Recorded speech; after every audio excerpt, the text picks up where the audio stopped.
So I've been joined by Professor Michael Ash. Let me make some adjustments here. And Professor Ash is the professor of economics and public policy at UMass and Amherst, and he's also the chair of the Department of Economics. He is a PhD. He has a PhD from University of California in Berkeley, and he is a. I have been trying to connect. Let me start that sentence again. I've been trying to connect with him for some time, and he's been so patient and so flexible that I'm excited to have him on today. Professor Michael, how are you today? Hi, Ben. I'm great, thanks. Thanks for having me on. It's really an honor to be here. My pleasure. I'm glad that we could connect. And if you would, before we jump into the conversation, because there's we want to talk about basic income, and I want to talk about one of the papers that you wrote. But just tell us a little bit about what you study and some of your fields of expertise. Thanks. Yeah, so actually I've been enjoying the show this evening, or enjoying is not the right word for it. You know, I've been very disturbed by the show. I do a lot of work on equity and justice in the economy in the United States. So I'm especially interested in environmental justice. That's how the bads in the environment and the goods in the environment don't get equally shared. So that's something I spend a lot of time on. I'm also interested in the work that workers do and how much they get paid for it, and why what workers have been paid has been slipping over the last 40 years. You know, basically over, it's not in my adult life, my entire life, there's been enormous slippage in the well-being of workers in the U.S. And I'm interested in understanding why that's happened, and maybe more importantly, what can be done about it. Okay, so we just added something else to our conversation tonight. I definitely want to talk about that, about the some of the efficiencies that we see. The labor market is more efficient, but the gains from that efficiency that we don't realize. It's going in terms of profits, but it's not going to labor. And it sounds like this is some within of your realm of study, if I'm hearing you correctly.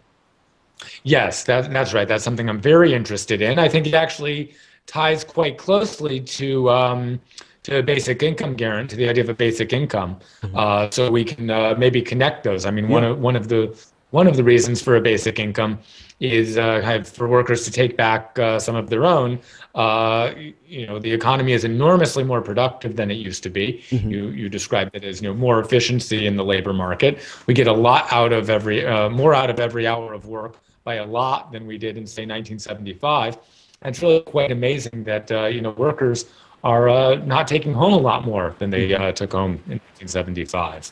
All right, so despite, you know, let's take a second here to define. I think when we say basic income, some people may not even know what we're talking about. How would you define for just the average listener what basic income is?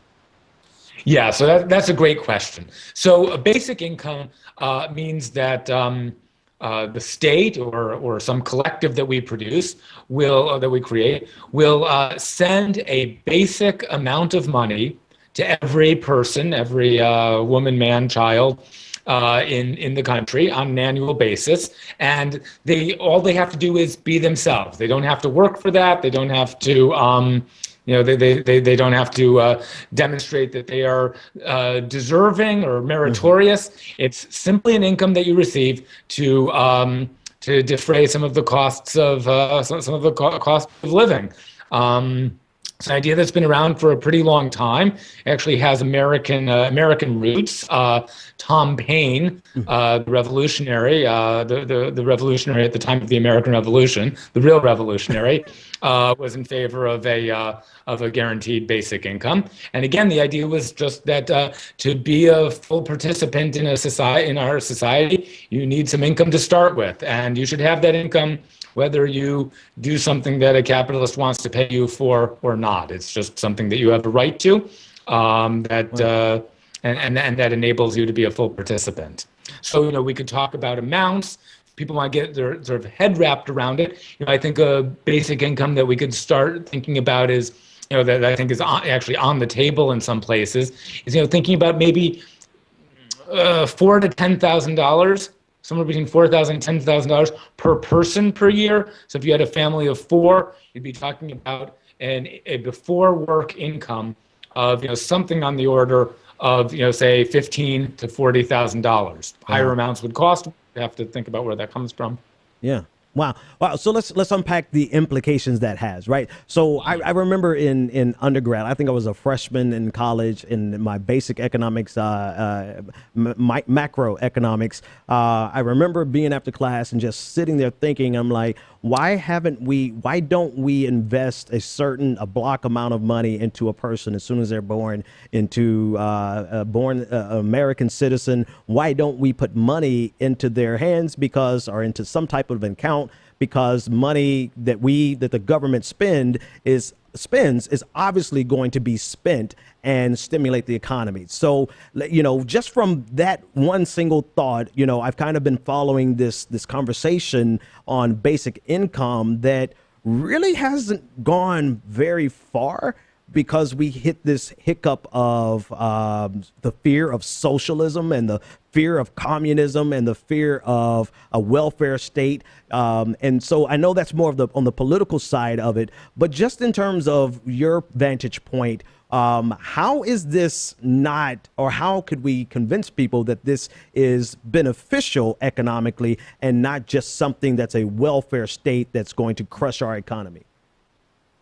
Right. Well, actually, let me just mention with respect to the politics, basic income has a funny following. It certainly has a following on the left, and people would like to see a fairer society, frankly, a more socialist society. But it also has a pretty long-standing subscribership on the right. So two big advocates of basic income, and this may come, I found this somewhere between shocking and amusing, were Milton Friedman and Frederick Hayek, who are kind of godparents on the American economic right. Their image of it is that it would replace, and I think this is a bad idea, but I'm just describing their image, that it would replace means-tested welfare support or specific subsidies for particular needs, like subsidized housing or subsidized food with food stamps. So, in their more generous moments, and there weren't very many, but in their more generous moments, they were in favor of just sending poor people what they need most, which is money.